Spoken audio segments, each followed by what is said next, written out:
Welcome to the Ben Buzz. I'm Benny King, and we've got a really interesting episode today. Been looking forward to this one a lot. Now, I have my brother Luke and Jack, and we're going to talk about some recent developments in the rap game, more specifically, JID's new project. If you don't know JID, check him out. He's been in the game for years and a really great rapper out of Atlanta. Luke, Jack, you guys excited for this? This album is so good, but very excited. Yeah, been looking forward to this for a while. Yeah, album's been out for a minute, but glad we finally got to do this. So yeah, thanks for having us on. Right. Yeah, of course, guys. And the album by JID is called God Does Like Ugly. And you're right, it did drop on August 8th. We're a little late to this, but I think that's good because it gave us a lot of time to really digest this album and really just go through it over and over and really understand it. Because for me, it feels like it gets better every listen, as someone who's listened to it several times already. But do you think you guys would attest to that as well? It just feels like it keeps getting better and better. Yeah, I mean, and the replay value is insane, Right, and the lyricism is just keeps you right. wanting to come back more. Yeah, Oh, exactly. Yes. Yeah, it's really good. Yeah, Right. I feel like I just appreciate it more and more every time. yeah, definitely. Yep. I was a little odd on it at first. I didn't think it was bad, but I think that's kinda how I am with albums where I listen to it one time, it takes me a minute to really, like, fully appreciate an album, and as an artist of JID's caliber, and me and Luke have talked on the podcast as well about his 2022 album, The Forever Story, and I mean, that album, I still play that one to death, and such an incredible album from him, and that was another one where I kind of listened to it at first and thought it was decent, right? And then I continued to listen to it more and more. And Jack, I appreciate you putting me onto that. I remember when we were listening to Radar in your car, and you're like, "Yeah, you see, like it's like the football references," and I'm like, "Oh yeah, that's pretty cool." And then eventually, like I've listened to that song like thousands of times. Yeah, I know. At first, you were like, "Yeah, it's pretty cool," but I don't know if I like this or not. Yeah, And I'm like, yeah, "Oh yeah, yeah, that was same with me. I never liked Forever Story. I thought both of you guys were overhyping the heck out of that album. But then really? Yeah, once this album was rolling on, I was just like, okay, let's listen to Forever Story again. Let's give it another shot. And now I've been playing that album on repeat this whole month, every day. So good. right." And as we were just kind of going through our Apple replays as well, you've definitely been playing that one to death. Yeah, I Yeah, have. I Yeah. don't know. I really didn't think that he was going to be able to outdo what he did with the Forever Story. And I'm not sure if he did, but what he's done here with God Does Like Ugly is really surprising and incredible. Where even if I don't say it's better than Forever Story, especially for nostalgia's sake, and I've listened to that one a lot more and listened to it for years, but in terms of immediate impact and like, and when you start to look at best of the decade as well, you really like it. Maybe it's in that conversation. We'll give it some time to justify that more because this decade has obviously given us a lot of great albums where Luke, me and you were talking about it as well, with Let God Sort 'Em Out by Clips, where we're like, man, this album's so good. Man, it's a 10. Man, every song hits. But then we're like, oh, can we put it in that conversation already? Is it too early? And I don't know. I feel like we could certainly put it up there because it really is a great album. And to think that JID has really dropped two albums now that are just of that caliber is really impressive from an artist like JID, who had kind of a late start in the game where of course you guys know he played football for a while, had a scholarship, didn't end up working out, switched career paths, and really the fact that this wasn't his initial career path is honestly insane because the fact that he's this good at it and this was his backup plan, it's honestly really surprising. I honestly can't believe how good these albums have been, guys. yeah, I completely agree. And like he really went into depth about his like upbringing and his like him Oh, I switching know. on Mhm. that song 2007 on Forever Story, Oh and it my really gosh. Yeah, I can't stop explains listening. Mhm. everything and has multiple beat switches and flow switch ups. Right. And the lyrics are so incredible too. Yeah, and it's insane. Like when Forever Story dropped, I was like, "Oh my gosh, this guy is Yes. amazing." He's going for Kendrick. That's what I thought. But I was like, he was already like 31 at the time. He's 33 now. He's like surprisingly old. Right. I Not know. old in I a still bad way. can't believe it. Just He yeah. doesn't Uh, look old though. He really no, looks like a young guy. Yeah. he does. Yeah, I also thought he was like 20 or 19, like late teenage years. I didn't know he was 30. I know. Yeah. hmm But I would have this. I don't think it's better than Forever Story. I think it's close, but I would have this number two in this catalog. Um, right above DiCaprio 2 and Never Story. But it's absolutely incredible. And he does it again. This is one of my like most anticipated of the year. And he definitely delivered Right. for sure. Yeah. Oh, 100%. Even though he didn't exceed the Forever Story, like this is still an incredible album, and I'll be listening to it for a while. Right. And like Right. we knew it was going to be a tall order Oh, yeah. coming Oh, into yeah. it. Like Oh, how do you this is like how do you like supersede Illmatic with it was written? right. It's kind of like that. So Right. It just made me think of when Kendrick dropped Good Kid, Mad City. I like there was no way he could top that album, but then he right. did with Right. T-Pab. Right. You know? That's kind of the one of the rare times where someone actually does top like their Yeah. magnum opus. So yeah. Right. Yeah, and Luke, you were just saying how you were talking about Forever Story and how you were coming in not expecting it to be as good, but the fact that it didn't click for you immediately with Forever Story and it took you a while, do you think that could definitely be similar with this album where all of a sudden like you're like, man, these albums are so good. And I feel like that happens with a lot of albums as well, but I feel like you especially were talking about how like Forever Story really didn't click at first. You even said we thought we overhyped it. But now you're like, it's really good. And now this, you're like, yeah, it's pretty good. But even now, you're still playing like Forever Story. Do you think that it could get to that level for you and your music taste? I don't know. Like this album did kind of click on first listen, mostly because like I was already kind of used to JID's style. I wasn't really used to it coming into Forever Story because that was the first album I ever heard by him. I feel like I don't think it could ever exceed Forever Story for me, but like that doesn't really matter because this album is still incredible. Yeah. Like it's still like a very high 8 for me, and Right. it's awesome. I agree. And when you go one for one with like tracks where there's a lot of similarities as well, where we were just talking about 2007 earlier, that equivalent on this album is definitely For Keeps, which is a very great song as well that dives even deeper into his backstory, where it kind of talked about how he was like on SoundCloud and he says he was even lucky to get 10 clicks. We're like, very, interesting, but like even though that song is great, like I still go to 2007 and I don't know if it can pass that because like all the lyrics hit so well. Where it's like I wasn't serious enough to be curious, and we lose like every game, so every day I'd be furious. So the spirit of a man had changed to the point I had to reframe and focus my skill for other things. Like the flow is so on point and it's so on beat. And with we hear from J. Cole, we hear from his dad, where even though I don't think that'll ever be topped, and even though I love For Keeps, I don't think like moments like that on the Forever Story will be topped. But that doesn't mean that it's not still an incredible album that's really going to find a place in music history, especially of the decade. And even though like when you go one to one, it feels like it doesn't crack it, but you know what? It doesn't matter at the end of the day because it's still another incredible album. And he took a lot of interesting risks, like on No Boo, which is very interesting, where it was a lot of like harmonizing and like singing. There was a lot of Spanish themes on this album, and I like the times where he tried to do things different because I think it definitely hit for me.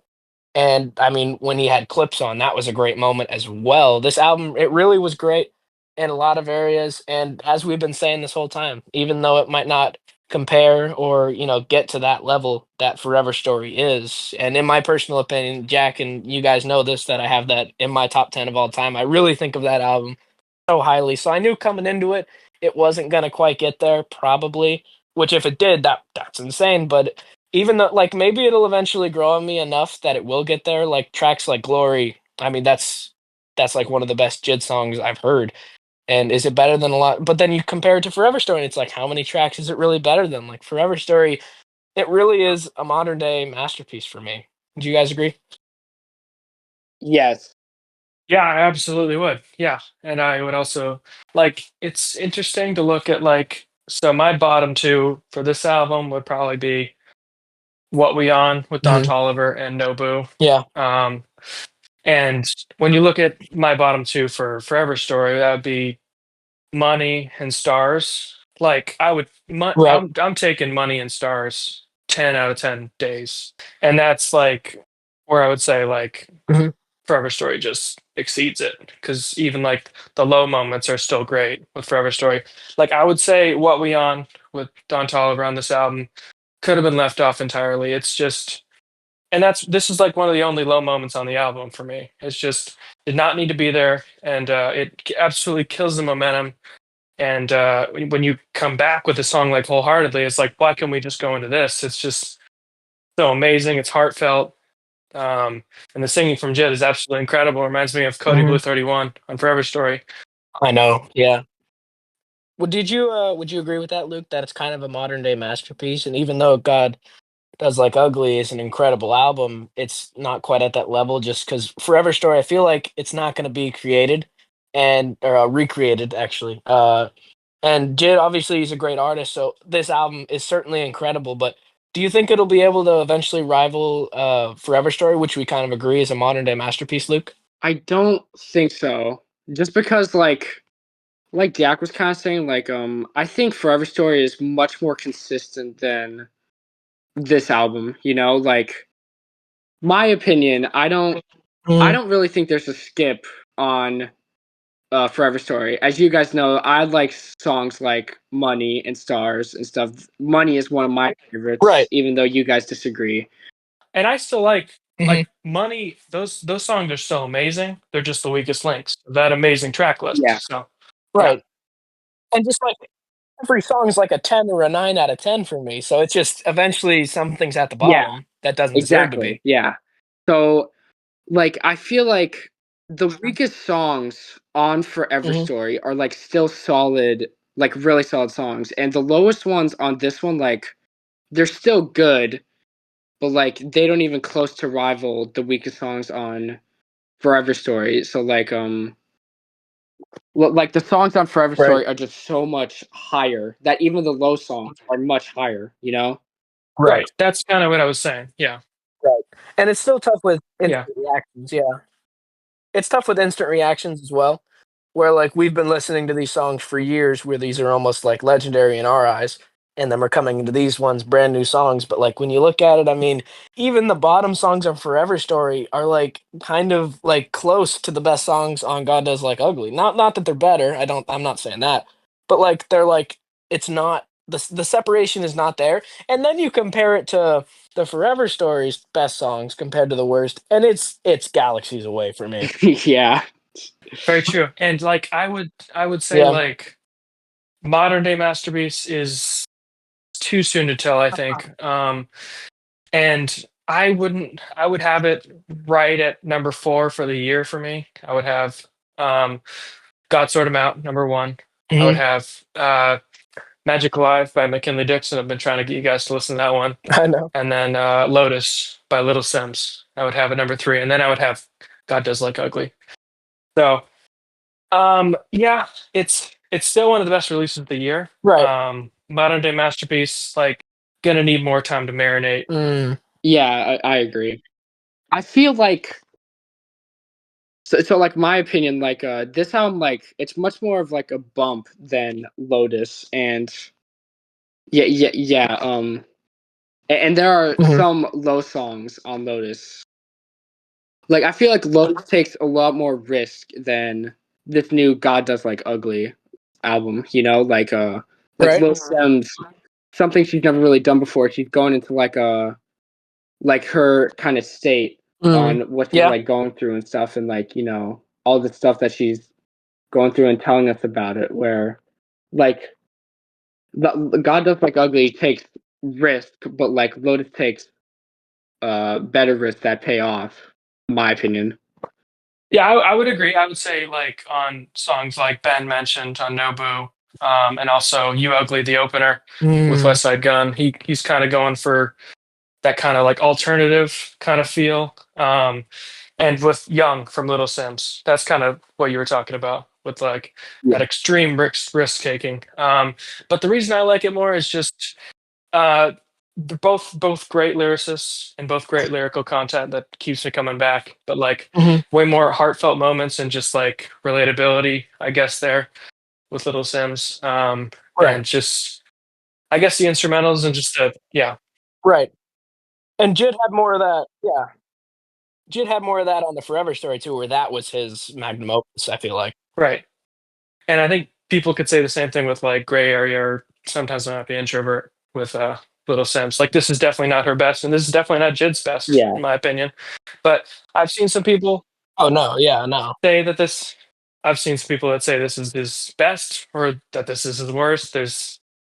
I would say this is a not universally loved because I think the Forever Story is universally loved by Mhm. everyone.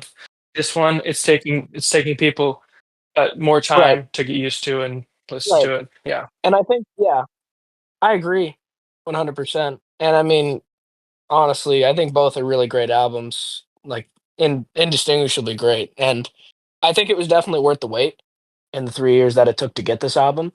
But like even like there was a lot of songs that like I go back to constantly on Forever Story that I used to not really like that much. Like I remember listening to Forever Story like fully the first time, and it was like dance now, dance, and I was like, oh, I don't really like the way he's like enunciating it. But now I'm like in my car, I'm like dance now, you know. I think you guys can kind of attest to that as well. Yeah, for sure. Yeah, I didn't like Death Now either. I didn't Right. like Radar that much off first listen as well. I know, but now Radar is like a top 20 song of all time for me. That's what's so crazy. Wow. That's a Okay. little crazy to say, That's but okay.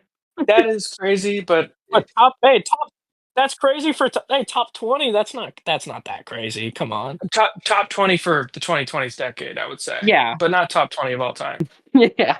I feel like Right. I feel like that's a little bit Well, much. you've had a much larger rap palette though. Yeah. Right, right, right. No, and I get it. Raid has an amazing song. I'm not taking Right. anything away from it. Yeah. Right. And I would say the same thing about Crack Sandwich too. Where at first that one really didn't hit for me. Where I felt like it was kind of like it's kind of eerie. It's kind of like boring. It's like the beat is kind of like slow. It takes a while before like it's like it really connects with you. And maybe that'll be the same on this album. So maybe we're still like a little too early on this, and maybe we'll see in a few years that like, oh, this is one of the best of the decade. And that's I feel like that's kind of how music is in general. Where like it's very hard for like an album to like click like the way Forever Story did after a lot of time instantly. And I just feel like that's kind of how it goes as well. And I feel like anyone, as you were saying, that you think that some people were saying that God does like ugly, they're thinking that was the best. If you're already calling that the best, then Forever Story didn't hit with you like it should have, and you need to listen to it more, I'd say. Yeah, I completely agree. Like I love this album a lot. This album is great, but like Mhm. saying it's better than Forever Story, I feel Mm, like you were kind of saying earlier, like saying it was Rin is better than Illmatic. Like I don't know. I know. Like It has to, yeah, right. Right. like it just Yeah. it can't be Because if fair just there's, because yeah, like this album Forever Story like it's near perfect. There's a few flaws on like right. God Does Like Ugly that I feel like could be pointed out. Like that there's a few stuff. Mm, yeah, So to say like it's better than Forever Story, Yeah. yeah. like What type of stuff? Yeah. Yeah, you want to get into well, I just your flaws. Well, or were songs that weren't up to the same caliber, li- yeah. really like my only complaint is like it's not as consistent as Forever Story. Like I've seen a whole bunch of shorts just like what album is this? Banger, banger, banger, banger. It's every song on Forever Story. And I just can't say the same for God Does Like Ugly. I don't think it's as consistent, you Mhm. know? And there are definitely like higher like really high songs, but then there are also some songs kind of lower on the spectrum. Like you were pointing out No Boo earlier, which yeah, I completely agree. Doesn't really deserve a place on Right. the album. Yeah. Right. Right. And I would also say like the theme is not as consistent. Mhm. Like there's themes throughout the album, and it's a great theme with Karma. A lot. But like throughout the middle of the album, you kind of get stuff where it's like Mhm. relationship stuff where it kind of deviates from that with the What Beyond Wholeheartedly and Nobu. It's kind of like where are we going? We're not following the same kind of trajectory that we should there, but then we like pick up on Right. the next song. So I would say Right. that's another flaw that you could point out. That it doesn't follow the same concept as Mhm. great as Forever Story, and there's songs like What Beyond where it's just it's I think I skip it every I time, know. Yeah. and it's just Really? because I don't skip anything yet. Yeah. well, like you get like 2 minutes into it, and then JID pops up, and you're like, oh, I forgot this is even a JID song, and like, it's not good enough to be without him, and like, he's hardly even rapping on it, and it's like, it's just not as consistent as the other songs. I mean, that's pretty similar to Community as well, though. Or like you have like the intro where it's like Japan couldn't understand it, and then on the what we on, let it to be on because we on, and then even when the song starts, it's not JID for a minute. So I'd say that was pretty similar. No, I, I, I don't disagree. I Yeah. don't I mean, disagree. I You do do disagree. disagree. I do disagree. Community is completely different. It does start out Right. with that Right. choral bit, which I love that, and it's Uh-huh.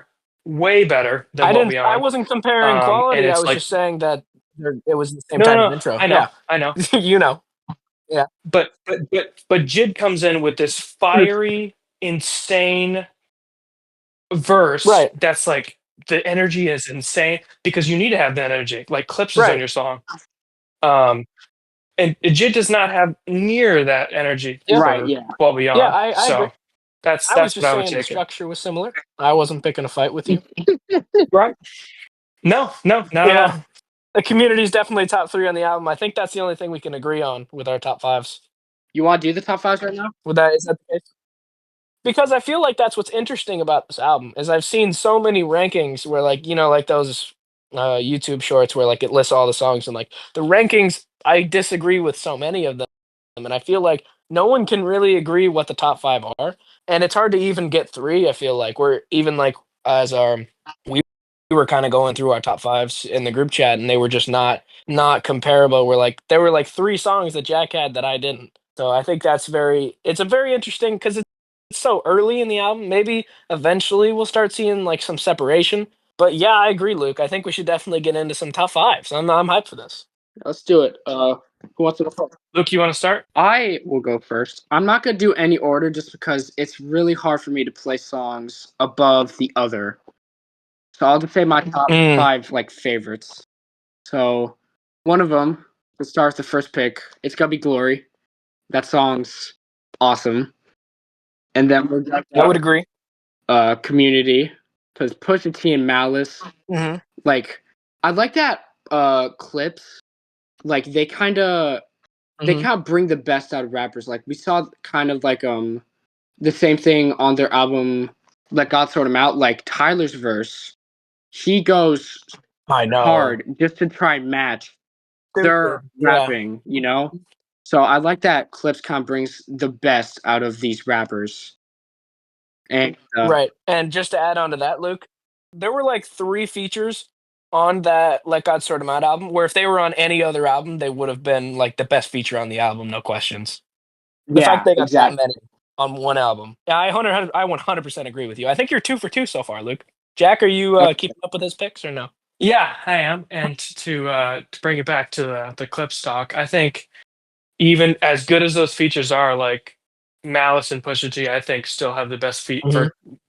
verses on the Yeah, on the whole project. And I would say, I don't know if you guys would agree with this. Malice is my rapper of the year right now. That's probably fair. yeah. I think Malice definitely does a better job than Pusha. Like he kind of out raps him just a little bit. And that's so surprising. When you're looking at popularity, it's not Yeah, close. Like Pusha T's way more known. And even though they're both not like right. the craziest of stars, like a lot of people hadn't even heard of Malice until they get into clips, but a lot of people already know Pusha T probably cuz he made the obviously the Arby's song and the McDonald's. Yeah. Right. Yeah. Right. And also, like, the fact that he can just keep up with Push so far, and he doesn't curse at all in his lyrics. I know.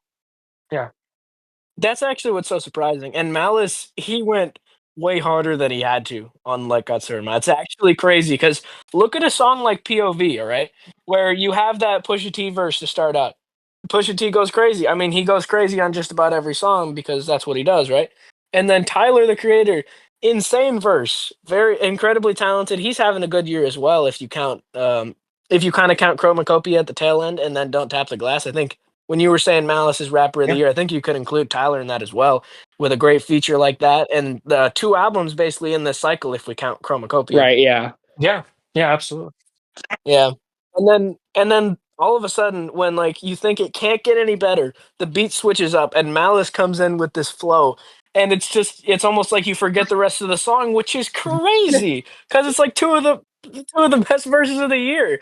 And then Malice comes in and it's like you forget what you just listened to because Malice, like before I listened to this album, I didn't realize how good Malice was because I had only Jack knows this. I wasn't too huge on it. I'm sure Jack can like speak more on this, but I had heard Hell Hath No Fury and Luke were big on Wamp Wamp. That's a great song. But I hadn't really dove into much. I only really knew Pusha T, and I'm like, oh yeah, it's this other guy. And then when they're together, then they're Clips. And like I had only really heard from Jack. I didn't realize how good this guy was, and the fact that he could steal the show from Tyler the Creator and Pusha T on a song. It's on. I honestly still can't believe it. It's crazy. Yeah, Yeah. absolutely. Yeah, let's see what else you got, Luke. I think you're cooking so far on these for sure. 100%. Got sidetracked though.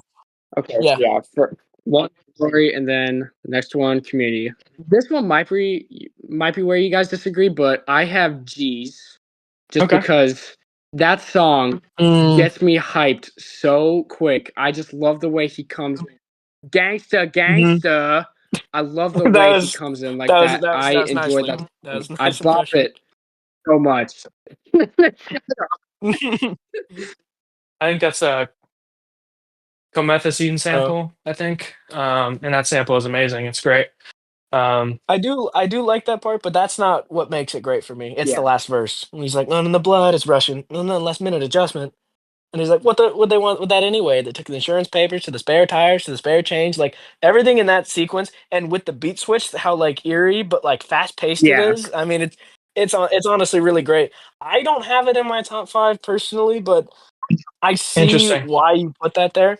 And even though, like, I mean, well, there's so many good songs in this album, and I feel like a lot, like, there's like 10 songs on here that could yeah, deserve it across like so many different takes that I've seen. Yeah. And to bring it back to it, like the lyricism is great, as you mentioned, like, and it also brings back to like this theme of karma, where he's on the first verse, he's talking about Mm, how he's robbing someone and breaking into someone's car, mm, and then the last verse, he's like Saints Falcons rivalry weekend, and he yeah, gets his car breaking into. So it's right. pretty comical there. Very good lyrical moment. Right, I agree. Well, yeah, when you said just one thing to add on that, when like Yeah, he gets into that last verse, it like takes a second where he's like, I'm like, what is this? But then he's like, I know what it is. Like he knows where he is, and he even says like the stadium was in the hood. Like it's yeah, just, and he's like, and the window's broken. It's like it really is. yeah, There's a lot of great messages and a lot of contrasting narratives. Where, as you said, like a lot of people like NPC, like people who don't like rap or like don't like appreciate because they're like, oh, it's just like thug stuff. It's just about crime and like stuff like that. And they'll listen to that sort of song and not realize that the message is sort of, and there's a lot of messages of karma here where it's like if you give it, you better be able to take it. Where it's like if you live that life and then it comes back at you, and then you're like, oh, this is what I'm doing to people. That's the point of a lot of these songs. And you even look at Glory, where throughout the song it wasn't like the first verse and then the second verse was so different. It was like throughout, it was like a few lines were about like his like family were like going to church, and then a few lines later it was like about him like doing scandalous things, and then it's back and forth and back and forth, and it's kind of that struggle of like being like perfect but then end up like slipping into gang territory and end up being in the hood, and like a big part is ending up being like peer pressure and stuff like that. And I think that's really interesting, and I really like the comparing narratives where like a lot of people, if they just listen to it, they're like, oh, that's like that's just about crime. Oh, that's disgusting. But it's like that's not the point of the songs. It really is telling a message. yeah. Absolutely. He's definitely a very good storyteller. Obviously, we saw that on For Keeps on this album, and Oh yeah, a yeah. couple other ones, and Crack Sandwich on Forever Story. He's great. Oh yeah. Oh my gosh. I think Crack Sandwich is his best storytelling. 100%. Yeah. So you got Glory, Community, G's. yeah. All right, we're ready for your fourth, Luke. Uh, my next one will be wholeheartedly. Mm. Okay. Okay. Okay, nice, I nice. really like this one. This one is just, I don't know how to describe it. I just really like it. You Hmm. know. Yeah, Yeah. that's amazing. I mean, Ty Dolla Sign gives an amazing performance on it, and the choral bits are amazing. And JID singing is very soulful and great. Right. Yeah. Yeah. I agree. And then Yeah, my last one will be K Word. I feel like that's obvious just because like of how great nice. storytelling is on this song. This album, Yeah, that song is just Wow. incredible. Yeah. yeah. This is so interesting because the first two I think we all agree on, but the next three that you listed weren't in my top five. Ah. Wow, interesting. We'll get into that. Why do you like the song? You like the storytelling for sure. Yeah. And just what you were kind of pointing out, like of how much karma kind of affected him and stuff, and how it kind Right, of came back to right, bite him. exactly. Mm. Yeah. Right. And there was one bar that I know Ben's not going to understand it because he's not a Severance fan. Yeah. But there's this one bar that I really like. I feel like there's something lurking, something looming. I got to stay alert and don't confuse it. I'm trying to find my purpose, like I'm stuck in perpetuity. So that's like something looming, like Lumen, the company in Severance, and like Perpetuity Wing in the show. So if anyone got that, I know Ben didn't, but Luke did. Yeah. But yeah, Okay. yeah. So that was your five. Nice. Yeah. You want me to go or you go, Ben? I was You can go first, I Jake. was also Okay. considering replacing I was thinking about putting Skate instead of Wholeheartedly just because I love how fast Jid is rapping on the song, and of how hyped the song is as Yeah. well. So I agree, but I feel like it's more of like a popish like radio hit type thing where like even though like I like it and I appreciate it, it doesn't end up making my top five on the album either. okay. Right. And I don't think I think that's like right outside. It's still an amazing song and it kind of brings back this sound, kind of like Drake's Nokia. Similar to that. Yeah. Yeah. It's kind of like that old kind of poppy feel and I love that. I mean, those both of those songs are amazing. And just Right. really really fun. I love songs like that. But Right. Right. um Yeah. yeah. Even at like where I work, like where they play like incredible like NPC songs, just the basic of stuff. Like I even heard it at work. Or like it's definitely in that kind of category of songs for sure. Yeah, definitely more commercial for sure. And more accessible. Yeah. Exactly. That's the word I was. Yeah, Yeah. exactly. Nah, he's NPC. Yeah. Yeah. I think that's basically the same thing. Yeah, it's It's not though. Well, it's just the basic stuff you hear on the comparable. It's radio. That's comparable. yeah. Yeah. And even though it's not basic, I'm just saying like it ends up Right. getting looped in that Right. group because it's more marketable. Yeah. So my first pick would be Community. I'm gonna rank them actually. I know Luke didn't want to do that, but I'm gonna Okay. rank them. I'll do that as well. Yeah. Yeah. Community is easy number one for me. Um, Okay. Jid's verse. This may be the best just Jid verse on the album for me. His just insane energy and just like um yeah, it's just the insane lyricism that he has to try to beat toe to toe with these legends clips. Um, I know he held his own. he definitely did, yeah. And Push's verse is amazing, but I think Malice's verse is the best Yeah. on this song, Yeah. and one of the best on the album, Mhm. with constant references to. There was that Dove's Cry Prince line. There was that Mob Deep line. The fittest gonna survive here. They have a song called Mhm. "Survival of the Fittest." A lot of great references there, and Yep. Bob the Builder. yeah, Yep. yeah, yeah, Yep. yeah. To go for number two, Right. this is tough for me, but I'm gonna go Of Blue uh, for number two. Okay. There we go. That was one that was missing on Luke's I'm that I had. Yeah. I'm surprised. I was surprised Luke didn't put that on there. Yeah. I would have swapped it for wholeheartedly Uh, or geez. Yeah. yeah, this song is absolutely amazing. It's very touching. It's very heartfelt. There's so many good beat switches on this song. I think there's three. It starts out with this amazing sung intro, and then it brings into this really really nasty beat, and then it just comes home with this other change, and it all flows very well together. Right. Yeah. And this is very yeah, You get the little snippets from the pastor again in that one as well that we heard earlier in Glory. right, right, That was right, very powerful as right. well. And this is collaboration with Mariva. I know Jid's had collaborations with her before on Never Story, so it was nice to see that Yeah. again. Um, yeah. For number three, this is tough for me. I'm gonna go with Glory number Mhm. three. I'm agreeing with Jack so far. I know. Jack, that's three for three for my list. So yeah. Yeah, yeah. This is a good list so far. Yeah. This song is absolutely amazing.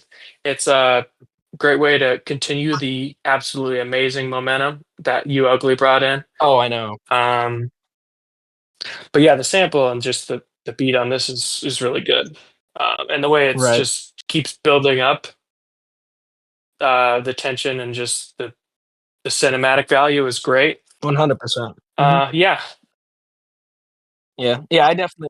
yeah, I know you're going to talk about this song a lot. Oh, I will. Um, Yeah. yeah, hmm Mhm. this is tough because there's a lot I want to put in. Um, for number four, I think I'm going to go with "You Ugly," the intro. Mm, Yeah, this one's yeah. just amazing. Like with the first beat change, this is just so like gritty and nasty and just it's just such a banger to start out the album. Yeah. I agree.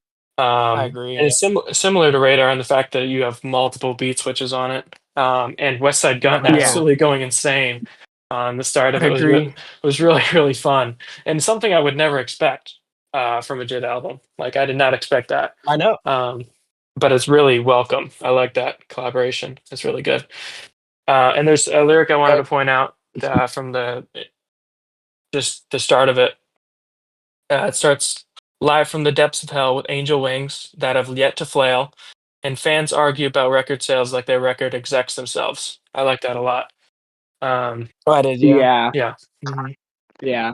'Cause, yeah, why should they have a problem with yeah, record sales when Right. right, Exactly. exactly. Like they're that's not the yeah, cheap? and I would say like no one should be looking Yeah, at monthly sales as like a real measurement. Same thing with monthly listeners. The fact that Spotify has that as like a Right. judge of someone's yeah. artistic ability is like insane. We should not have that. It's like appreciate for what it is and listening to it. Don't base it off numbers The and biggest statistics. Do it off what you think, Right. what you feel is good. Exactly.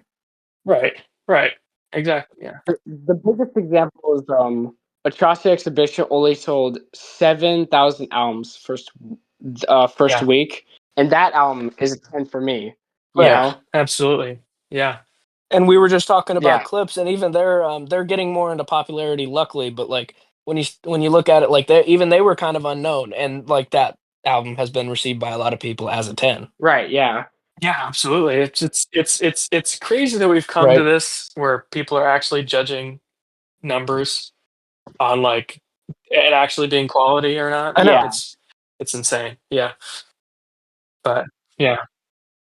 Right. And the way the Kendrick and Drake beef, the way that became so much about numbers really bugged me.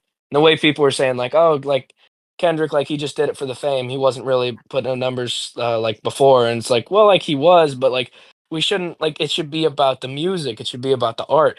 And it shouldn't just be about all these numbers." And like I really like it's and even from like a lot of the new Kendrick fans, I felt like that was a big problem too, where they're like, "Oh, like not like us just hit a billion. Where's your billion from this beef, Drake?" Where it's just like can we just appreciate the songs and judge them off their quality and not just look at the streams, look at the monthly listeners, look at the record sales? Because that's not really what ends up being, you know, what really tells the story of an album, right. you know? Yeah, yeah. It shouldn't be about the sales as much as the.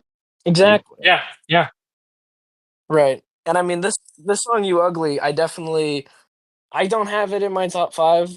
There's so many good songs on this album, but, like, I really like, the drums that come in where it's almost like a college football, like, marching band type style where it's, like, really quick and then it goes, like, slow all of a sudden into, like, a very eerie beat, and I wonder if he got that influence from any of his, when he was playing Yeah. football in his day, where if you know, Yeah. like, college He football, might it's have. just Yeah. drums, and, like, if you play, like, yeah, and that's what I was kinda thinking and kinda like, where we go back to 2007 where, like, it starts off with, like, cheerleaders going like, "Our Yeah. offense is hmm oh so" you know, it's like it's kinda interesting.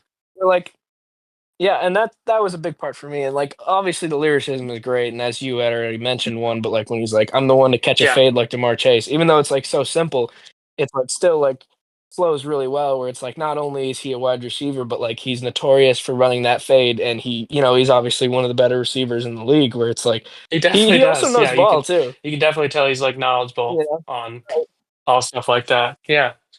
Hmm. 100%, yeah. Yeah, and there's also one more lyric I wanted to point out from You Ugly. There's yeah, Emma Stone behind the microphone, comparisons pale. It's been a long time coming, I swear. Uh Emma Stone has pale skin, comparisons pale. I just thought that was funny. Oh, shoot. Shoot. Jeez.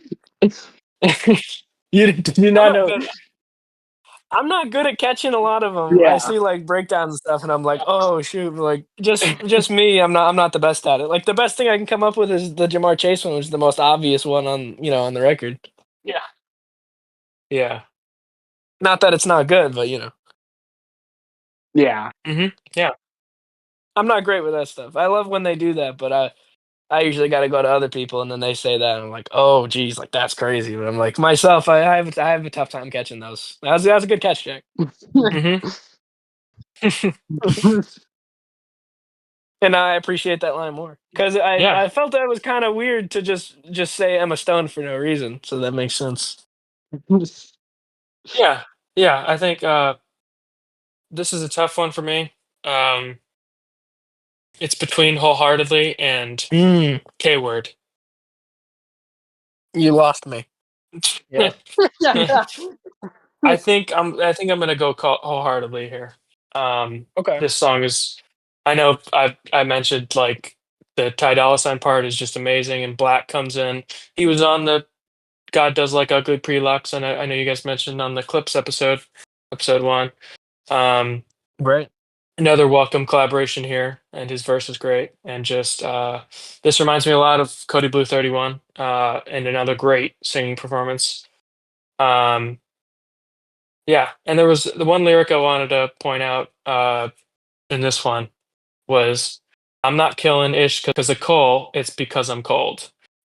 And I thought that was interesting because he's on Dreamville, Cole's label, J. Cole's label. And it's like he's trying to make it without having a lot of collaborations with him. And I know he had Right. one on DiCaprio too. He had a feature from J. Cole, and then he had that kind of appearance from him on 2007. Um, but it's interesting because I don't think a lot of people, if he had a lot of collaborations with J. Cole, to be like, "Oh, you're only killing it because J. Cole's on your song." I don't think a lot of people would say that, but it's weird that he would think that like means a lot. But hey, I don't know who's around him who's saying like that, but I don't Right. know. Yeah, Yeah. And he's mentioned that before. Where I mean, we go back to Dance Now, where he's like, "Oh, he should be good. He signed to Cole." Where like he definitely feels like that. Maybe we don't see it as much, but I feel like maybe people internally, he certainly sees it. Where he doesn't want people to think, "Oh, just because he's with Cole, he's good." Oh, just he definitely wants to make a name for himself, which I think he's definitely done thus far. yeah, for sure, for sure. I would love more collaborations for sure.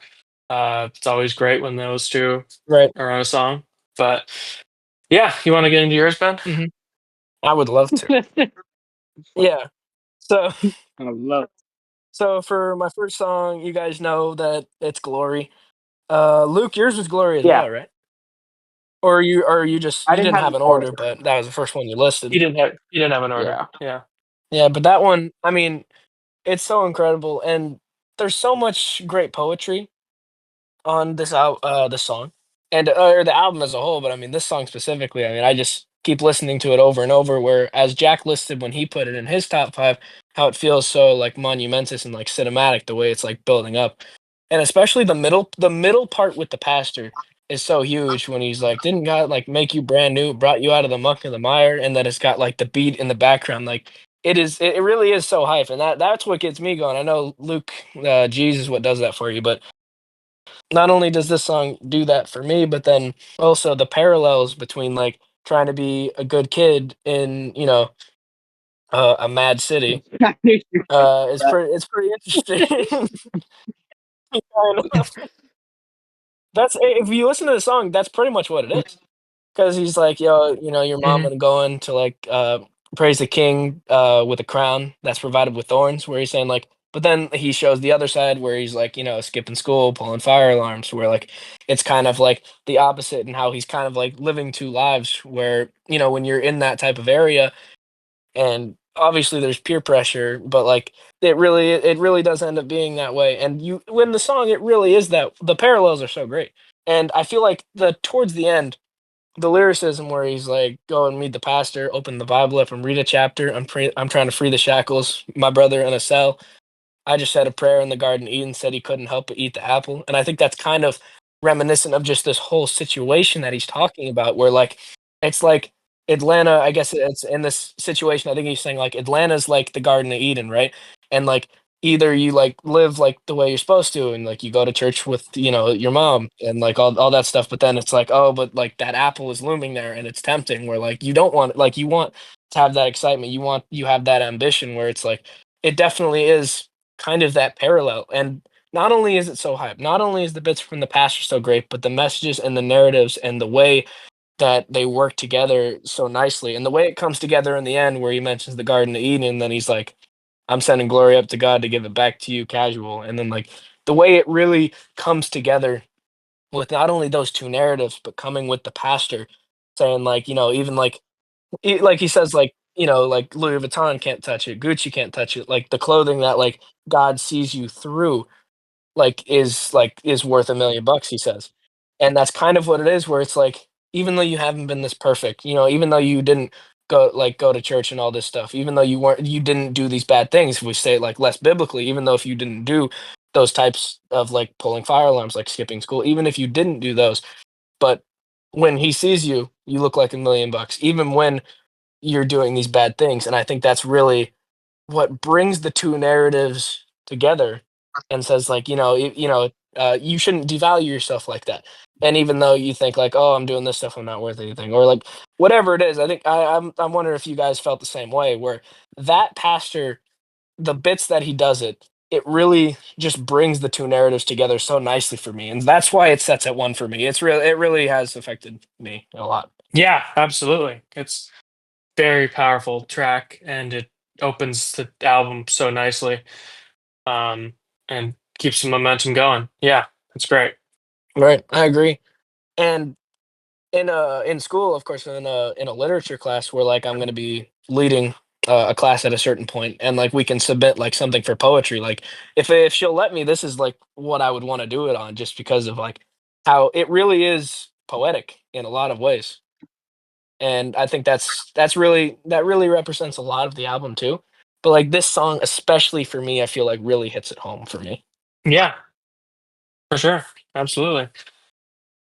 What a good. Yep. Do you have something to add on that, Luke? Yeah. It is a really great song and very powerful, as you were saying. Like the pasture kind of singing and stuff. Like it's very nice. Yeah. Yeah. What's your number two? Yeah, I agree.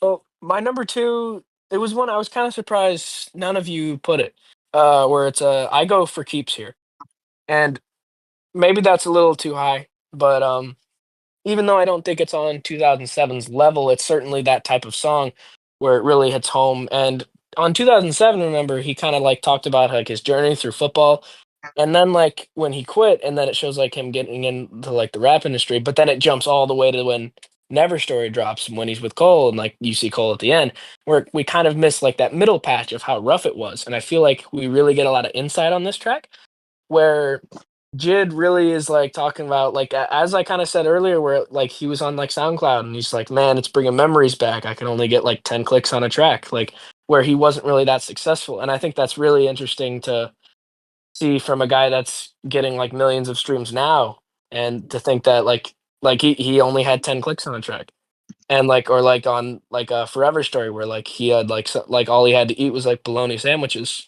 right, Luke? Yeah. Yeah. Yeah. This.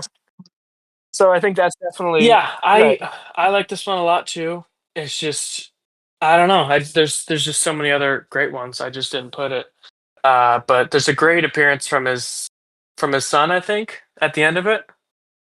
Did you catch that? Yeah. Right, where he's like, That yeah, yeah, I did. Where that he's like, "Daddy got the best yeah. bars in the world," and the kid, and then you hear the kid like, Right. "Yes," And I don't and I'm even like, know "Wow," if we and just the sample too. Yeah, and I don't even know if we knew he had a son, but that was Yeah. I like that addition. It's very like heartwarming but for sure. yeah, I think even though I didn't know for sure, I think I figured because if you go back to assisting them on the Forever story, he's like, "I finally found a home to raise my family. I'm done with all the girls and the anatomies." Like very much like he's definitely more like settling down now, which I think it's so weird to think about that he's in his 30s. Honestly, Yeah. Mhm. Yeah, so that's yeah. wow, surprising that that's above Community for you. I know. Well, you'll hear from Community soon, but also I wonder, did any of you guys feel some Yeah. Kanye influence on this song where it's like nothing can keep me down with like the sample? It felt very Kanye-esque to me. Yeah, I definitely heard that kind of influence. The pop elements that Kanye had definitely kind of felt like it influenced this track, you know? Right. I think it's mostly it's pretty close to the Lift Yourself sample as well. Yeah, yeah, for sure. This this one used way more properly, I think. Would you agree, Luke? Yes, 100%. Right.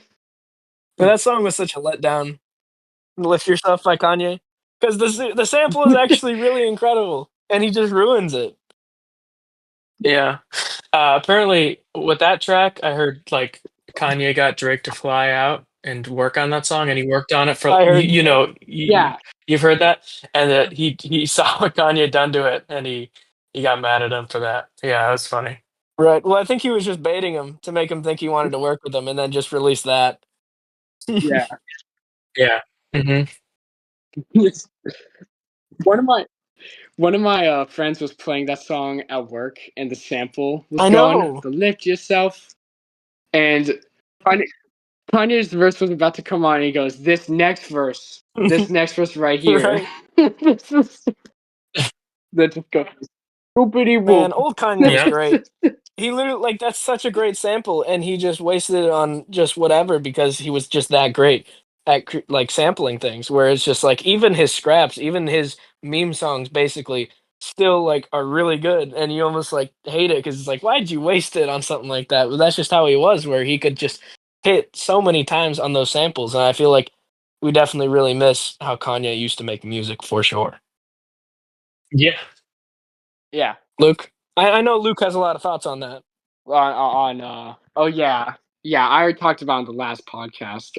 Yeah, I know. Well, you said he was your idol. I didn't really mean to say that. I was, Just that he's I one of my know, favorite artists. He wasn't really like a hero. right.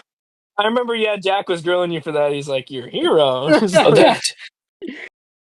that "Well, yeah. like the music." I was just freestyle, and I accidentally said hero. Just one of my favorite Right. artists. No, yeah, a lot of people, that's their favorite artist. Yeah. What's your number Yeah. 3, Ben?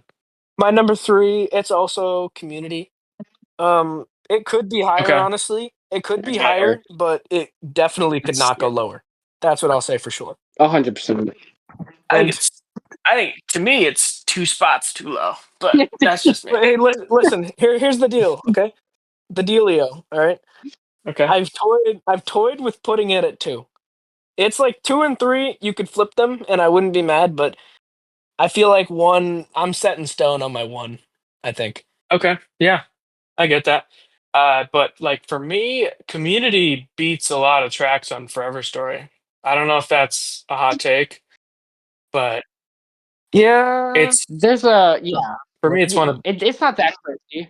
Just because Community, like everyone on that track goes so hard, you know. yeah. I know. And I never Yeah. saw rapping from JID on Community that we really saw on Forever Story. Besides like Radar or something like that, you know. Right. Like we never saw him go Right. hard. Right, or also on, Ex- like, Right. Can't Punk yeah. Me. Yeah, and Camp Punk Me. I forgot about that. Oh my gosh. Yeah. One. That's such a great track. Yeah. And I was very interested to get into more into Community now that it's my turn to go into my top five. But I really want to ask a question for you, Jack. Where we were having a conversation a while ago about how you were saying like, man, like when our artists get outdone on their own album, it's kind of like embarrassing, or like not necessarily embarrassing, but like it kind of like hurts the album. Where we were talking about Music to Be Murdered By, where you're like Black Thought's verse was like far better than Eminem's on Ya Ya, which you'd probably stick to right now, right? Yeah, I would still say that. Yeah. Right. But then when you look at this, and you had even said like this was really just an Eminem debate that we were having, where you were saying JID, the guy that we've been talking about this whole time, had outdone kind of outdone Eminem on Fuel, and even if he hadn't, he was certainly the best feature on that album. And I remember a distinct part in that conversation. You were talking about how Forever Story was so great because JID was never really outdone. And you go through it where you get Lil Durk on there and like Earth Gang and Lil Wayne, but JID never really feels like he's outshined. And you had said that was a big strong suit for that album. And now that on this album we kind of do have a song where JID is outdone, does that knock it down for you, or do you think that elevates it and you've kind of changed your perspective on that? I don't think it knocks it down at all. I mean, it's his performances are still amazing. Um, and like going back to Right. Forever Story, I think I still stick to it that he never got outshined, but like the only verse I think you could like say maybe is close is one of the Earth Gang verses. Uh, the, yeah, I would agree. that's the only Mhm. one you could choose. I love Yasin Bey. He's amazing. One of my favorite artists of all time. His verse is great too, but Mhm. like and 20, Yep. Mighty Most Def. Mighty Most Yep. Def, yeah.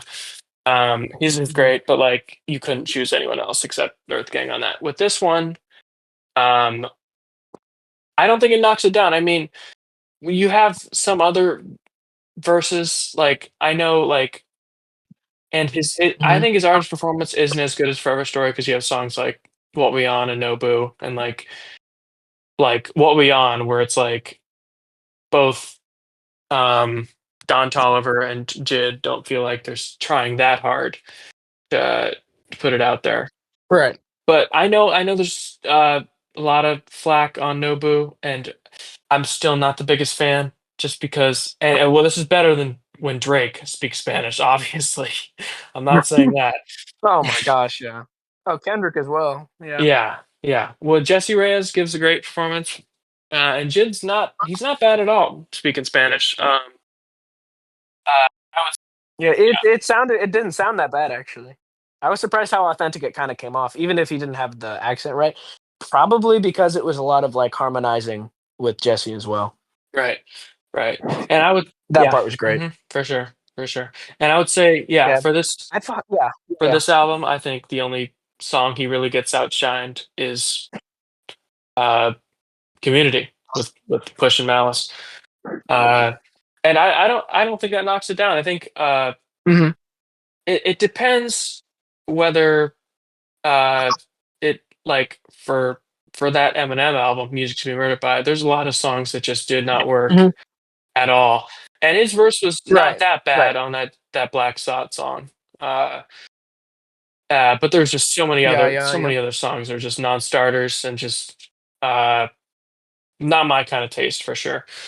But in regards to this, All right. yeah, I'm definitely higher on it than you yeah, are, but I definitely agree. yeah, yeah. Jid still gives a great performance, Mhm. but like what Malice did is just incredible. So that's all I'll say on that. Yeah, Right. The run that he's been on. yeah, mhm, Yeah, I definitely agree with you. mhm. Well, but then it's like it's really tough to outdo a guy who you think is the goat in Black Thought, though. So that's still, Yeah, absolutely. And I think if you were to say like a rapper where has never been outdone on a track, you could throw Black Thought in there in that conversation. I know right. people throw Kendrick in there. Kendrick, he's in the conversation, but I know me and Luke would agree that he definitely did not have the best verse on "Really Dope" by Danny Brown. Yeah, 100%. Yeah, Mm. yeah. Oh, He did outdo Pusha T on Nostalgia, I would oh, say. absolutely. Yeah, that's definitely one where he's just, and that's why I think Kendrick's also in that conversation where he's like never been outdone. Uh, And even when you look on the one that he just made with Pusha T and Malice on Like God Sort Him Out.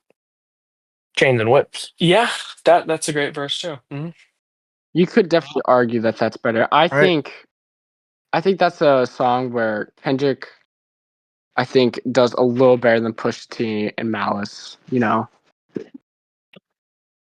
it It's is close though, because they both close. do so great. Yeah, I will say, like if Nas had rapped more, I still feel like Nas had the best verse on his song, but he didn't have that long of a verse, so it's hard to give him that credit. And then Tyler, I would have thought that he would have outdone them on that track, but just when Malice came in at the end, like yeah, I think he kind of blew it away. Even though Tyler, I think probably has the second best verse on that track. Yeah, I mean, and going back to that, I mean, you wouldn't think like when I first saw Tyler on there, he's gonna have a good verse, but he's not gonna have like one of the best verses. But he kind of did. Right, It was yeah, great. Yeah, because right, and it was Tyler really doesn't nice to really see that out of he doesn't Tyler. really pride himself as a lyricist, and Right, he yeah. went a lot harder on Chromacopia than usual, I would say. But yeah, Yeah. Anything else you want to say about Community? no, I think we pretty much covered that. Probably a lot more than we needed to. yeah. Yeah. Yeah, Yeah. What's your number four? my number four, it's of Blue as well. Okay. Yeah. Um, Amazing. I really like that track. Yeah, I agree.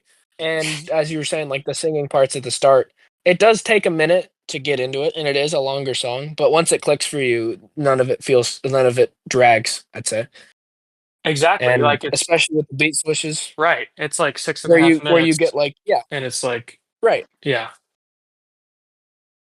right, and even like when it like slows down and you get the ooh, you get like that little harmonizing, and then it clicks like into Jids, and he's like, now it's just along with the snotty no. There, it's like his flow honestly is great on this track, and obviously across the board. I mean, it really is tough to pick a top five. Where even when like I pick a song like this, like and like I don't have wholeheartedly on here or G's, where it's like I love those songs too, where it's just there really is so many great tracks, and you almost can't go wrong with what you put in the top five because you can kind of see for most of them how they got there.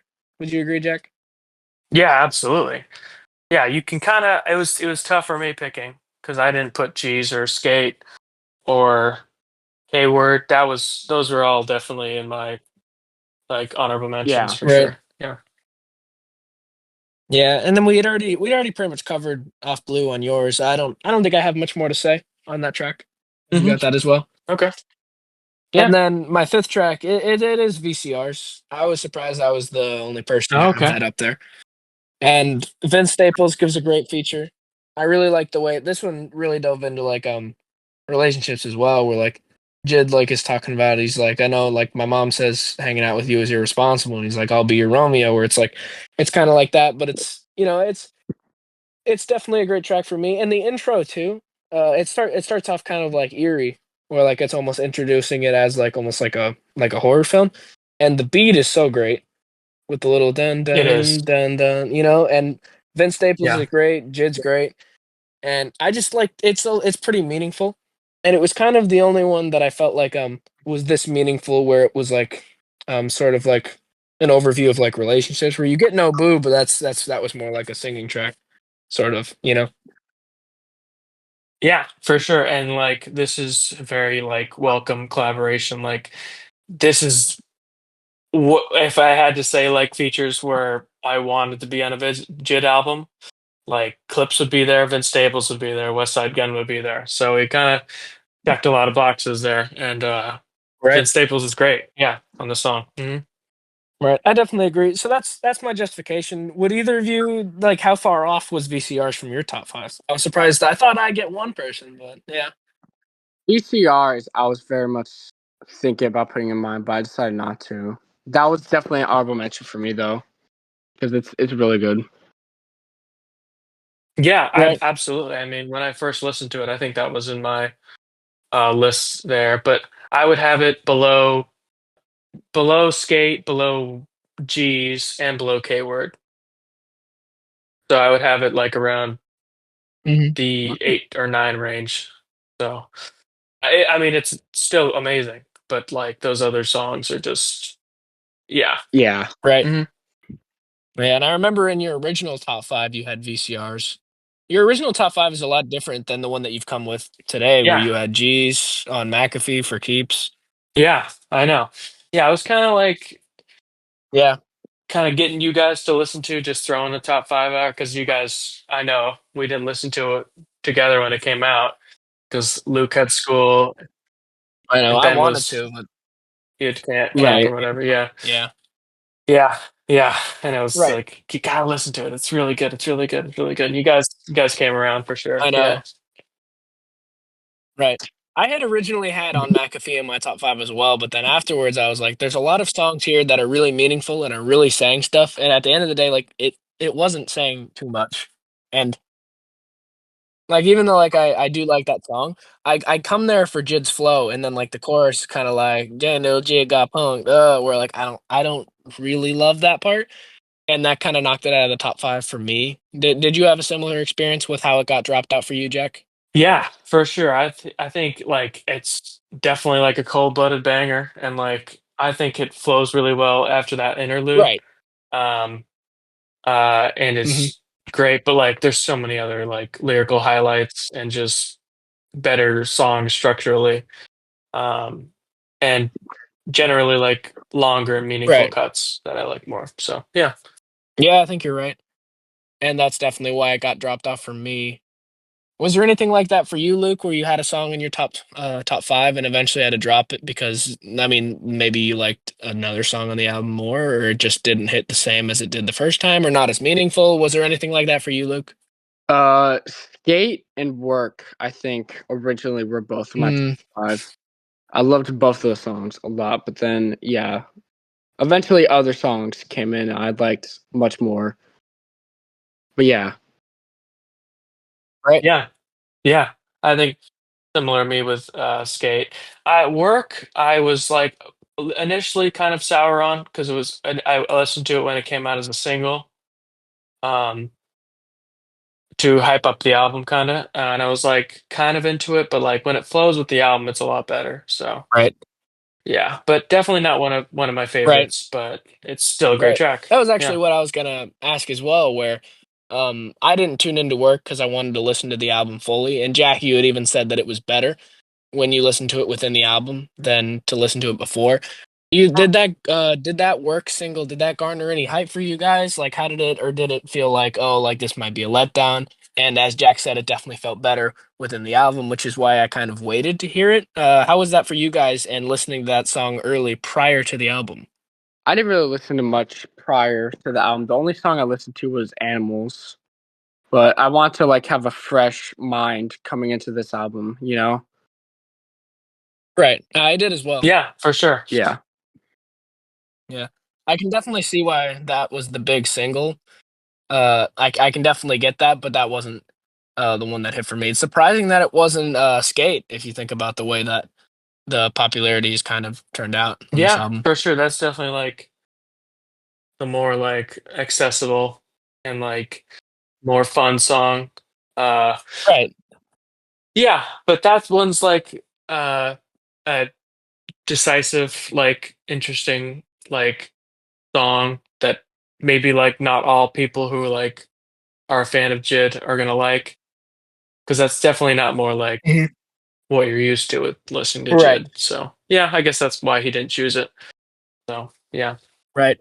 And Luke, you kind of mentioned the Prelux a little bit, the EP that Jid did with Six Black, or how do you say it? Is it just Six black, Black? How do you say that? Is it Black? Yeah.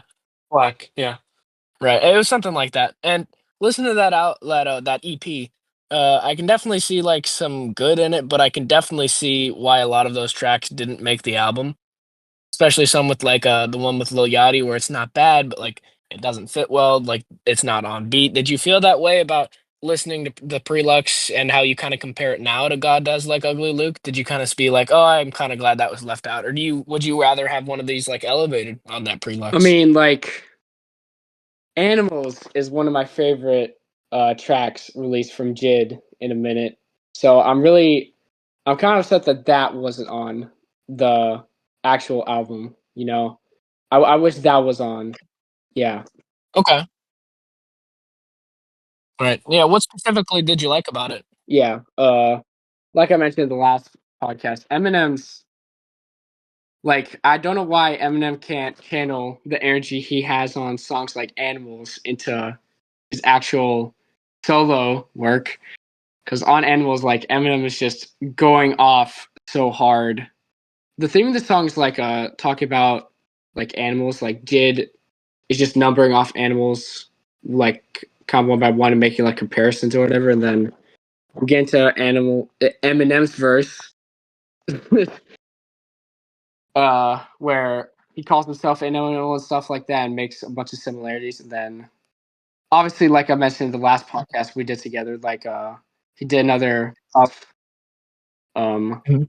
diss. He said, "I hit him like Right. I do like Puff do it, so my hairs hit him up do it." You know. And then he also, I didn't catch this in the first time listening around, but he Mhm. did a Kanye diss as well. He said, "I'd be acting out like Ye and his cousin," kind of throwing out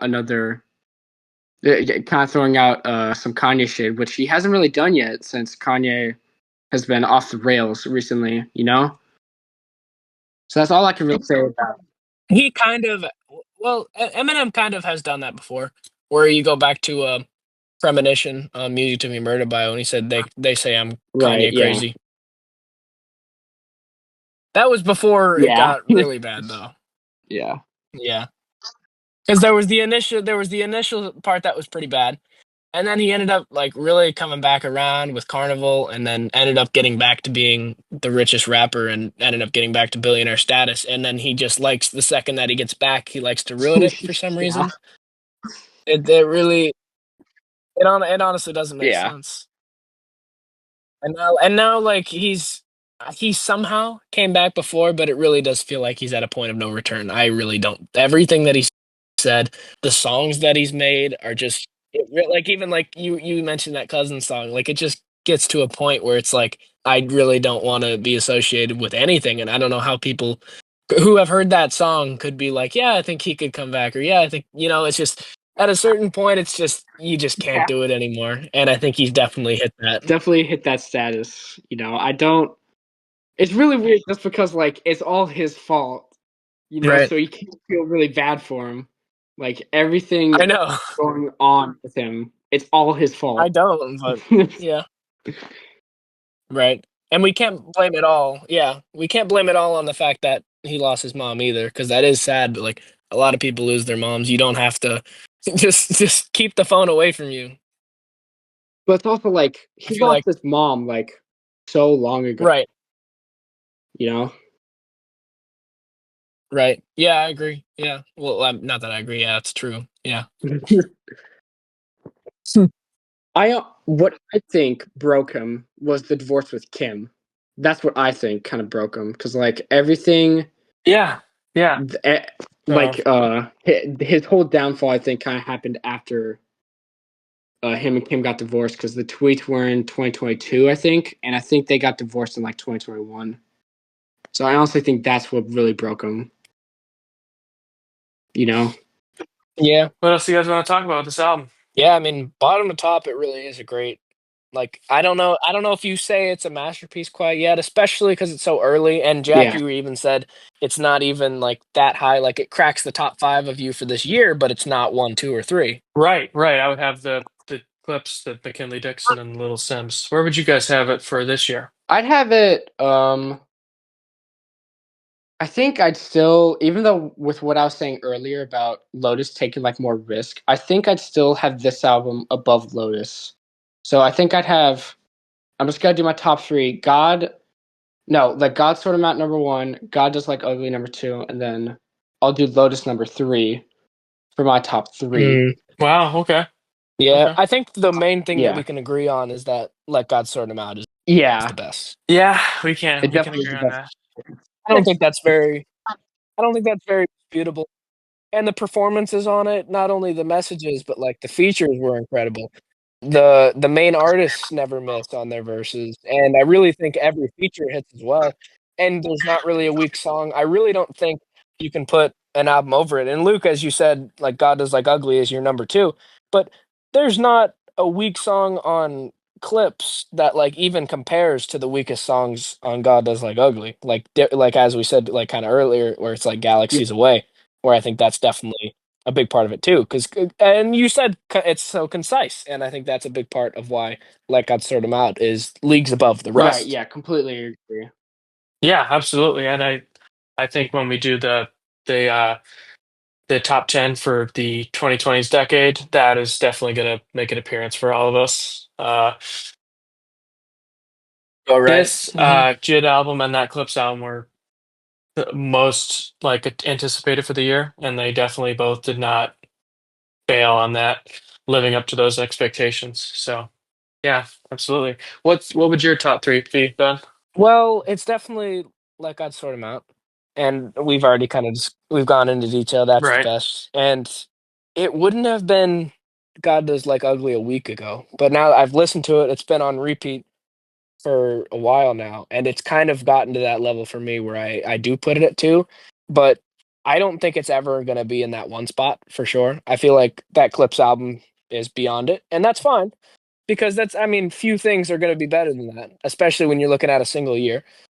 So I think that would be my number two for sure. Yeah.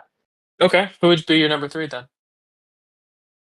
Yeah, I haven't heard a lot of the albums that you guys were talking about, and I think that's where I can't really weigh in on this too much. And there's like Right. the Would it be the Tyler project was pretty good as well. In Don't Tap the Don't Glass? Tap the Would that be Glass. there? Yeah. Glass. Yeah, just out of the ones that I've listened to, I definitely need to get on Lotus and the McKinley Dixon one 100%. And Yeah. those will probably be Yeah. higher for me. But until I do, I'm not gonna say those and just pretend and just say it because you guys are saying it, not until I actually know for myself, I'd say. Right. Yeah. Right. For sure. Nice. Yeah. Right? Yeah. Do you think that like outside of clips, which we kind of agree on, when we get into that top 10 albums of the decade, do you think there's going to be another album of this year, either it's come out or it will come out, that will be in contention for that spot in that video? Are you saying other than the Clips album? Outside I of the clips, because I think we can kind of agree that's going to be there, but outside of the clips, do you think some album, either one that you know of that's dropping or one that has dropped, that could make it into that list? I think there's definitely a possibility for the either the for me the McKinley Dixon or the JID. Those are definitely it's tough. Right. Mm, I'm not sure yet, but those definitely in contention for sure. What do you think, Luke? I don't really think so. Uh, Let God Sort Him Out. It just felt like such a special moment for hip hop that I don't think we're really gonna kind of get again this year. You know, or, Right. Hmm. or maybe this decade. So even though I think Forever Story is better, I do like I don't think we're gonna get another album like God Sort 'Em Out. That's kind of like an album that's in contingency or on par with that one, because that one like God Sort 'Em Out is almost near perfect. Right. With Forever Story. You know. Right. And so far, Yeah, absolutely. But like, would you say like God Does Like Ugly or Lotus from Little Sims? Would you think those could crack your top 10 of the decade? That's kind of what Ben was asking. Oh, I probably not. I don't think so. Maybe probably God Does Like Ugly, if I'm being real. But that's probably the only one that I think. Besides, Right. know, And if it did crack mine, it'd be closer to the bottom it would. because there's been oh, a lot right. of Yeah. lot of great albums this decade. Right. And And if we're just, I don't even right. think yeah, And each I don't year, even think there would. right. And we're only about 4.5, 5-ish years in where each year is going to be lucky to have two, maybe, just on average. Yeah. Right, So, right, for sure. yeah, And there's been just so many great albums I know. this this decade. It's like I feel like there's great albums every year, like, and it's like really shaping up like to be like what decade's better, 2020s or the 2010s. It's going to be interesting. Right. to When look we back, because I think yeah, there's a lot of future classics for sure as well. right. When we do that video, we should definitely try to include at least one from every year. But there's just some years that aren't like the rest that might get three. Right, and I feel like there's some years that won't get one at all. So there's like because there's been some weaker years. Yeah. Really think you Uh, think in this yeah, decade you don't think that there's not one from every year that'll make it? I think potentially, but like 2023 is I think one of the weakest Yeah. because there wasn't a lot from that year. There was the Killer Mike and the like I like that Arm& and Hammer album We Buy Diabetic Test Strips, and there was Utopia of Travis Scott. I was scaring those as well. I guess that would be there for Luke. That would be there for me, Yeah, 100%. but like But that's fine. 2020, yeah, the I feel like some years are better than others. Like 2021 was amazing. Yet LP, sometimes I might be introvert. Call Me If You Get Lost. By the time I get to Right. Phoenix, a lot of great from 2021. 2022, obviously Melt My Ass to Your Future, Forever Story, Morale and the Mr. Big Step, Morale and the Big Steppers. right? Oh, we were Yeah. on the same page, yep. Yeah, and Cheat Codes, Black Thought. That's another great one from that year. And then 2024, Right. I know a lot of people say that's like the best from this decade with Decade. like I'll lay down my life for you, Chromacopia, right GNX, GNX King of Stevie South Volume 2. You had Blue Lips, yep. Blue Lips, Dark Times from Vince Staples. Alligator Yes. Bites Never Heal. Right.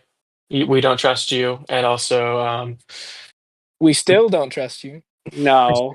I that one, know. that one's not there. And The Thief Next to I know. Jesus by Ka. I like that one too. Mm, right. Yeah.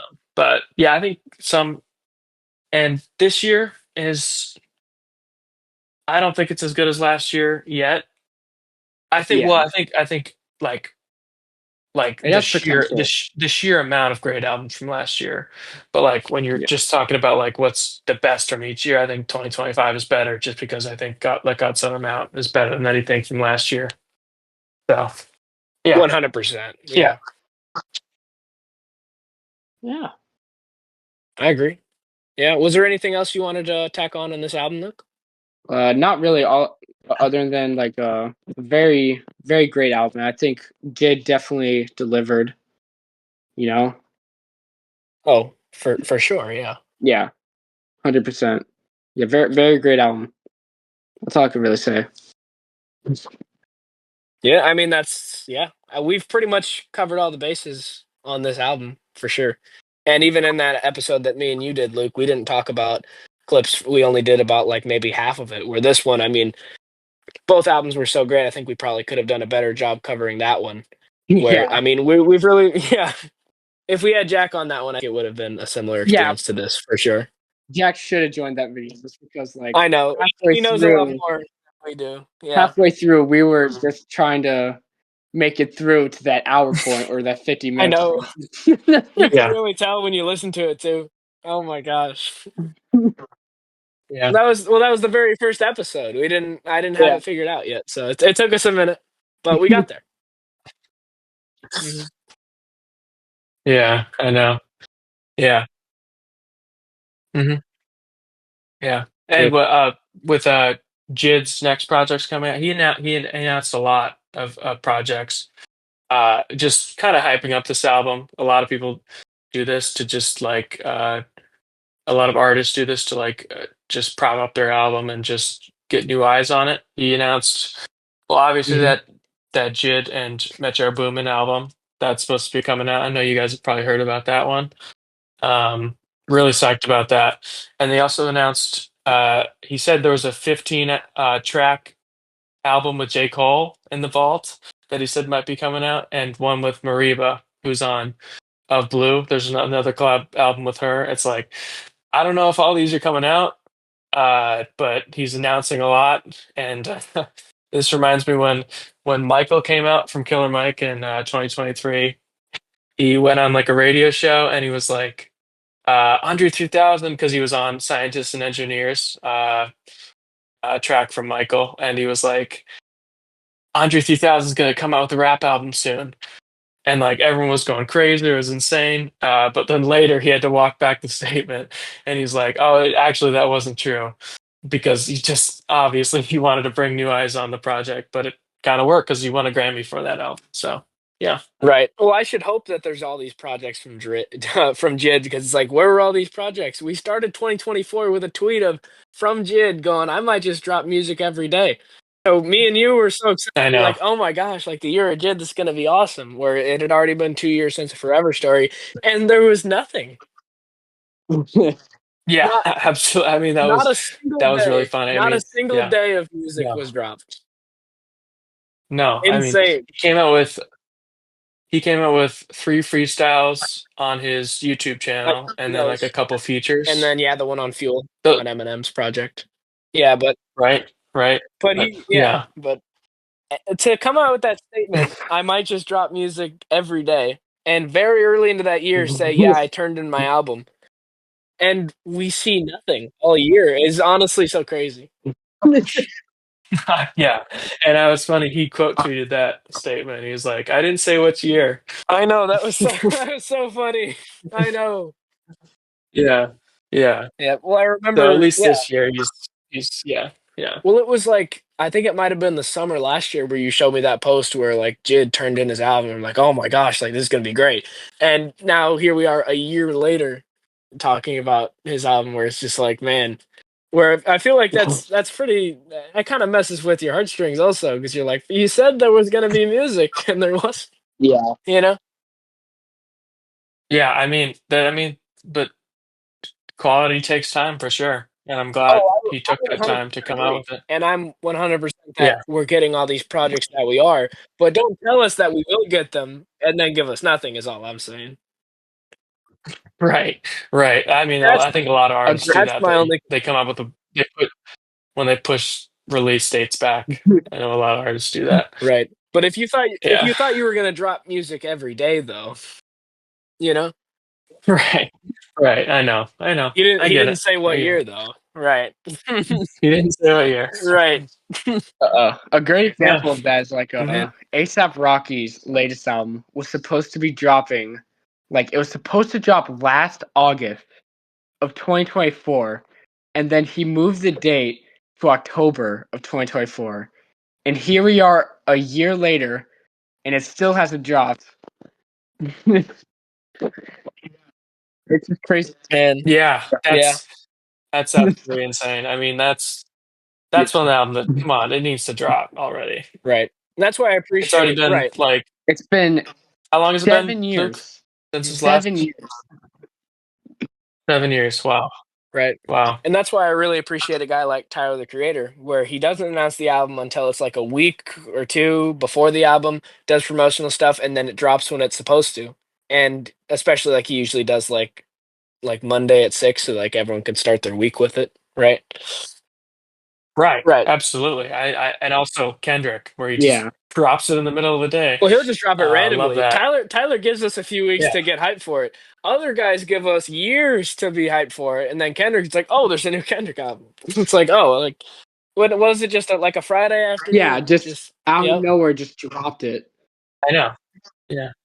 No press release, no advertisement. It's just Yeah. dropped. Yeah, Yeah, I know. And I appreciate both of those artists I for kind know. of like Right. giving us good music and like coming out with quality because like it took 5 years for that new Playboy Cardi album to come out, I Am Music, Wasn't good. and Yeah. that's wasn't that great. Uh Exactly. yeah. Right. I'd much prefer that. I'd much prefer it just dropping randomly and like me having no clue than thinking that it's going to drop, and then it's going to drop next month, and then it's going to Yeah. drop next year, and then next year, and then it's like, man, like it feels like it's like you're messing with this. It doesn't feel fair where it's like you said it was coming out. Where even though like I get it, quality takes time, and I'm always about that as well. It's like take your time, but I hate when like they give us these promises that they know they kind of can't meet at the time, and then they just keep pushing it back and pushing it back. And that's kind of what's happening with the Beyond the Spider-Verse movie, where it was supposed to come out this year and then it was next year. And I don't think we're even going to get it until 2027. and honestly, probably later with the delays. So I mean, that feels like that happens just all across the board with industries as well. Yeah. Right. I mean, with animation like that, where it's that animation must take so long because it like Right. I Exactly. like Across the Spider-Verse, that's like one of the best animated movies I I've ever know. seen. Like that must have took so long to I do. know.